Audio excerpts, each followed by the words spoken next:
Bientôt le 8 mars, la journée de la femme, et cette semaine, nous consacrons toute une série de reportages à ces femmes engagées sur le terrain, sur le territoire.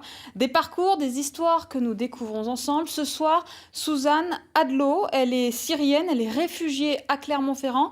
Et depuis le début de l'année, elle a repris son métier. Elle enseigne à l'Université d'Auvergne. Reportage de Yann Fournier-Passard et Bruno Liberto. La tranquillité du jardin Lecoq, des images gravées dans la mémoire de Suzanne depuis son premier séjour ici il y a 10 ans. C'était comme étudiante en lettres. Lors de mon premier séjour, qui était d'1 mois, c'était le premier endroit qu'on a visité, c'était juste à côté de la résidence Philippe Lebon. Donc en fait, on est sorti, on est passé devant ces bâtiments avec la belle architecture pour découvrir le jardin. Son avenir, elle le voyait plutôt en Syrie avec son époux. À l'été 2012, elle s'apprêtait à soutenir son master à distance à Alep, mais la guerre en a décidé autrement.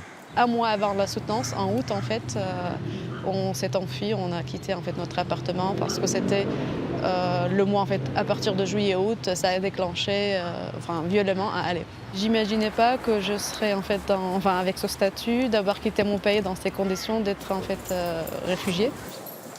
Le passé récent. C'est récent, ça veut dire c'est nouveau c'est-à-dire ça fait pas longtemps. Récent, c'est-à-dire là je viens de rentrer. Désormais, Suzanne enseigne le français à des adultes étrangers. L'infinitif de aller. Les subtilités de la langue, elle les connaît. Avant, quand je rentrais ici, je ne comprends pas beaucoup de choses. Maintenant, je comprends bien, mieux aussi. Et vraiment l'apprendre bien. Oui. Des choses bien. Il parle doucement, on comprend. C'est le futur proche. C'est le futur proche. On l'appelle le futur proche C'est un domaine que j'aime beaucoup parce que je trouve que la langue c'est la première chose la plus importante quand on est dans un pays étranger. Je suis passée par là, je sais combien on peut être, à quel point on peut être bloqué. Donc c'est important d'aider les autres à passer cette étape de la langue. Bonjour. Bonjour Suzanne. Ça va? Ça va et toi? Nouveau défi pour Suzanne. Depuis janvier, elle intervient à l'université de Clermont, sélectionnée par un programme européen unique en France pour l'inclusion d'enseignants réfugiés.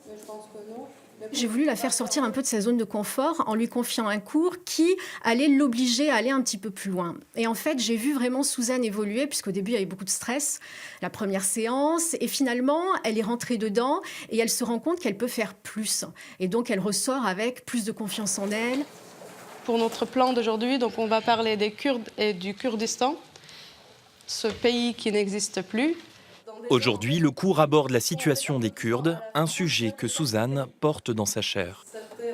Il y avait beaucoup qui n'avaient pas entendu parler de Kurdistan. Donc pour moi, c'est important en tant que Kurde, je suis là et je peux vous apprendre quelque chose sur la cause kurde, son évolution dans l'histoire.